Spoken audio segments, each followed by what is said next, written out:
Hello students, তোমাদের সবাইকে Sarajit Manna creations চ্যানেলের পক্ষ থেকে সুস্বাগতম। আমি তোমাদের জন্য এই ভিডিওটিতে তুলে ধরছি সেকেন্ড সামেটিভ ইভ্যালুয়েশন 2024-এর জন্য ক্লাস 7 তথা সপ্তম শ্রেণীর পরিবেশ ও বিজ্ঞান বিষয়ের এক সেট প্রশ্নপত্রের উত্তর সহ আলোচনা।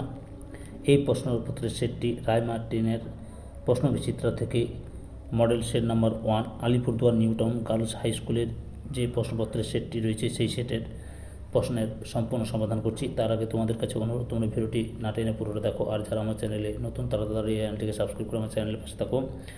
ভিডিওটিতে একটা লাইক দাও, কমেন্ট করো এবং তার বন্ধু বান্ধবদের মধ্যে শেয়ার করে প্রশ্ন উত্তরগুলো জানাতে সাহায্য করো। আলোচনা শুরু করছি। প্রথমে ফিজিক্যাল সায়েন্সের পার্টটি লক্ষ্য করো। একের দাগে যে কোনো 5টি প্রশ্নের উত্তর দাও। 1.1 দাগে কোন ধরনের প্রতিফলনে বস্তুর প্রতিবিম্ব গঠিত হয়? উত্তর নিয়মিত প্রতিফলন। 1.2 দাগে উপছায়া কাকে বলে? উত্তর প্রচ্ছায়ার চারপাশে অপেক্ষাকৃত কম অন্ধকারাচ্ছন্ন যে অংশটি থেকে উৎসকে আংশিক দেখা যায় তাকে উপচ্ছায়া বলে। 1.3 দাগে আপতিত রশ্মি প্রতিফলকের উপর 60 ডিগ্রি কোণ করে পড়লে প্রতিফলন কোণের মান কত হবে? উত্তর 30 ডিগ্রি। 1.4 দাগে চুম্বকের যে কোনো দুটি ধর্ম লেখো। উত্তর চুম্বকের সর্বদা দুটি বিপরীত মেরু থাকে। এই মেরু দুটি হলো উত্তর মেরু এবং দক্ষিণ মেরু। চুম্বকের আকর্ষণ ধর্ম আছে। চুম্বক লোহা, নিকেল, কোবাল্ট, স্টিল ইত্যাদিকে আকর্ষণ করে। 1.5 দাগে একটি জ্বলন্ত বাল্বের তাপ ও আলোক শক্তির মূল উৎস কোন শক্তি? উত্তর তড়িৎ শক্তি। 1.6 দাগে শূন্যস্থান পূরণ করো। রং ধন সৃষ্টির কারণ হলো আলোর ড্যাশ। উত্তর বিচ্ছুরণ। 2 দাগে সঠিক উত্তরটি বেছে নিয়ে লেখো। 2.1 দাগে যে ক্ষেত্রে আলোর বিক্ষিপ্ত প্রতিফলন ঘটে না সেটি হলো দেওয়াল, আয়না, কাগজ, কাপড়। উত্তরটি হলো অপশান বিতে আয়না। 2.2 দাগে চুম্বকের আকর্ষণের পূর্বে যে ঘটনাটি ঘটে সেটি হলো বিকর্ষণ, আবেশ, আকর্ষণ, বিকর্ষণ, আকর্ষণ। সঠিক উত্তরটি হলো অপশান বিতে আবেশ। 2.3 দাগে প্রদত্ত বিকল্পগুলির মধ্যে কোনটি জীবাশ্ম জ্বালানি? বায়ু শক্তি, সৌরশক্তি, পেট্রোলিয়াম, পারমাণবিক শক্তি। উত্তর অপশান সিতে পেট্রোলিয়াম। 2.4 দাগে তড়িতের সুপরিবাহী পদার্থটি হলো রবার, প্লাস্টিক, তামা, কাঠ। উত্তরটি হলো অপশান সিতে তামা। 3 দাগে নিম্নলিখিত প্রশ্নগুলির সংক্ষিপ্ত উত্তর দাও। 3.1 দাগে সুছিদ্র ক্যামেরা বস্তুর উল্টো প্রতিকৃতি গঠন করে। এর দ্বারা কী প্রমাণিত হয়?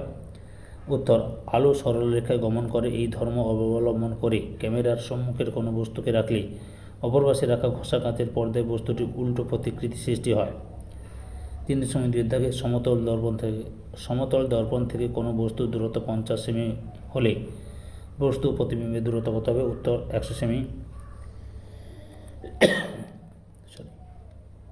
4 দাগে যে কোনো 3টি প্রশ্নের উত্তর দাও। চৌম্বক দৈর্ঘ্য এবং জ্যামিতিক দৈর্ঘ্যের মধ্যে সম্পর্কটি লেখো। উত্তর চৌম্বক দৈর্ঘ্য সমান চুম্বকের জ্যামিতিক দৈর্ঘ্য গুণিতক 0.85। কোনো একটি দণ্ড চুম্বকের জ্যামিতিক দৈর্ঘ্য 9 সেমি হলে চুম্বকটির চুম্বক দৈর্ঘ্য নির্ণয় করো। উত্তরটি দেখো। চুম্বক দৈর্ঘ্য সমান আমরা জানি যেহেতু চুম্বকের জ্যামিতিক দৈর্ঘ্য গুণিতক 0.85 সমান 9 গুণিতক 0.85 সেন্টিমিটার সমান 7.65 সেন্টিমিটার। 4.2 দাগে গৃহে বৈদ্যুতিক বর্তনী নিরাপত্তার জন্য কী তার ব্যবহার করা হয়? উত্তরটি হলো ফিউজ তার ব্যবহার করা হয়। 2টি বাল্ব, 2টি ব্যাটারি, একটি বৈদ্যুতিক সুইচ এবং কিছুটা বৈদ্যুতিক তারের সংযোগে একটি বদ্ধ বর্তনীর ছবি অঙ্কন করো। বৈদ্যুতিক সরঞ্জামের প্রতীক ব্যবহার করবে। ছবি লক্ষ্য করো। এই যে উপরে 2টি বাল্ব দেওয়া হয়েছে, তীর চিহ্ন দেওয়া দিয়ে নিচে 2টি ব্যাটারি লাগানো হয়েছে, ব্যাটারি চিহ্ন দুটো। এভাবে করে ডান দিকে একটা সুইচ রাখবে। এই ছবিটি তোমরা অঙ্কন করবে। ওকে। 4.3 দাগে পরিবেশ বান্ধব শক্তির প্রয়োজনীয়তা কি? শক্তির চাহিদা দিনে দিনে বেড়ে চলেছে, এর প্রধান 3টি কারণ লেখো। আচ্ছা, পরিবেশ বান্ধব শক্তির প্রয়োজনীয়তা কি? উত্তর পরিবেশ বান্ধব শক্তির প্রয়োজনীয়তা হলো পৃথিবীতে প্রচলিত শক্তির উৎস হিসেবে জীবাশ্ম জ্বালানির পরিমাণ ধীরে ধীরে কমছে, স্পেলিংটা একটু মিস্টেক হচ্ছে, সরি। তাই ক্রমবর্ধমান শক্তির চাহিদা পূরণের জন্য পরিবেশ বান্ধব শক্তি উৎসগুলির ব্যবহার বাড়াতে হবে। শক্তির চাহিদা বৃদ্ধির অন্যতম প্রধান কারণগুলি হলো জনসংখ্যা বৃদ্ধি, নগরায়ন ও যন্ত্রনির্ভর সভ্যতা। দ্রুত জনসংখ্যা বৃদ্ধির ফলে দরকার হয়ে পড়েছে আরও বেশি খাদ্য উৎপাদন, বেশি বাসস্থান নির্মাণ, বেশি পরিবহন ব্যবস্থা, বেশি স্বাস্থ্য পরিষেবা। নগরায়নের ফলে পাল্লা দিয়ে বাড়ছে কলকারখানা, প্রেক্ষাগৃহ সহ প্রমোদ ভবন, পিচ বাঁধানো রাস্তা, বৃহৎ অট্টালিকা, স্কুল, কলেজ, অফিস, আদালত প্রভৃতি। যন্ত্র নির্ভর সভ্যতায় আমাদের সবসময় সঙ্গী টিভি, রেফ্রিজারেটর, বাস, ট্রাম, মোটরগাড়ি, ট্রেন, মোবাইল ফোন প্রভৃতি। 4.4 দেখে কোনো চুম্বকের উত্তর ও দক্ষিণ মেরুর দুটি প্রকৃত নাম কি? উত্তর সন্ধানী মেরু ও দক্ষিণ সন্ধানী মেরু। এই দুটি মেরু প্রকৃতপক্ষে কোন কোন দিক নির্দেশ করে? উত্তর দিক ও দক্ষিণ দিক। অবাধে ঝুলন্ত চুম্বক কেন এরূপ দিক নির্দেশ করে?